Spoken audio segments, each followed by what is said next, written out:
For more than 2 centuries, the Royal Irish Academy has been Ireland's premier body for championing research, supporting scholarship and promoting awareness of how science and the humanities benefit our lives.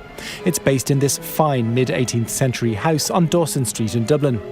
So Michelle, was this the actual room that you had the meeting in that sparked this idea? It was, but actually... But during a recent meeting there, Michelle Cullen noticed that despite its impressive history, something was missing.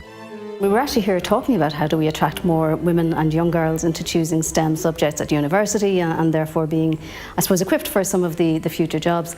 And in the course of that conversation, we looked at a number of options, but it was really as the meeting was wrapping up.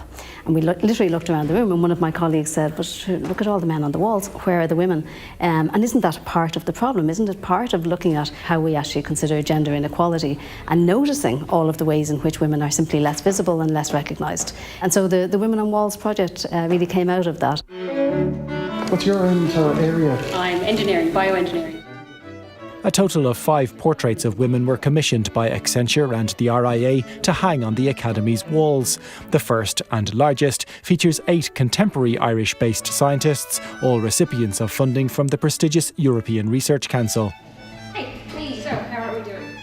Among them is Professor Deborah Lafer, a University College Dublin engineer leading a team designing systems to produce 3-dimensional images of buildings and structures from the air.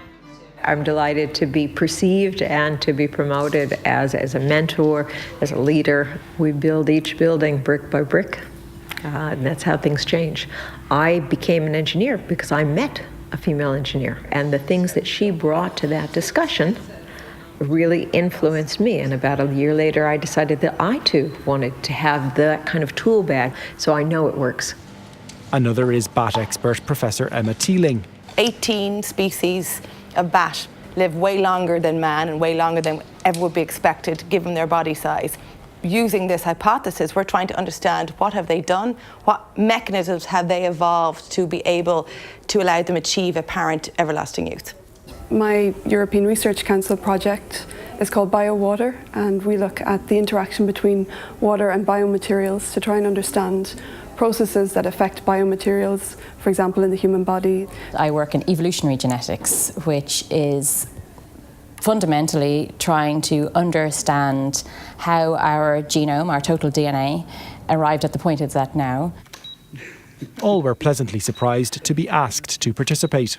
I got a phone call, picked it up. Hello, this is Niamh Mungy from the Royal Irish Academy, and we'd like to paint your portrait. I was like, sorry, can you say that again? We'd like to paint your portrait. I said, you know, a portrait that goes on a wall? So I don't think I'm going. So we had about a 10-minute discussion of what a portrait was, and I was like, well, why? Why would you do this? And so Niamh told me all about the idea that we want to redress the balance and to try and put women on walls in places like the Royal Irish Academy. And I thought it was a very strange request, but I thought, well, okay, I've, one question, what do I have to wear? Can I have a dog? I thought it was kind of funny because most portraits would have a cavalier. Try and mix up the colour anyway. Over recent months, each of the scientists had to travel to Kilkenny to the studio of the artist Blaise Smith to pose for at least one day.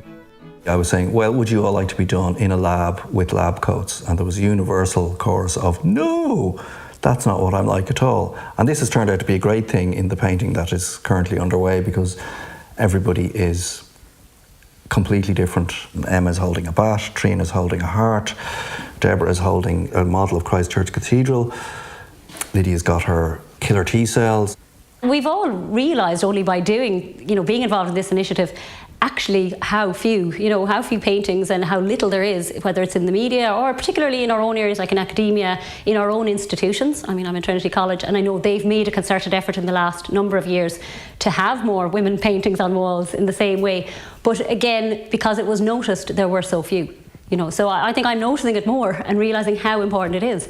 And forgetting, that I think the tagline that goes with this Women on Walls is a really good tagline, which is you cannot be what you cannot see. Artist Vera Clute was also commissioned to paint individual portraits of the first 4 members of the Academy, all of whom are now deceased. The first one I started on was Sheila Tinney. She's a physicist. She did a lot of work on crystal lattices. The second one I worked on was Phyllis Clinch. She was a botanist based in Glasnevin in the Botanic Gardens. She did a lot of work on potato diseases. Elena Knott, she was a Celticist, and she did a lot of work about early Irish literature.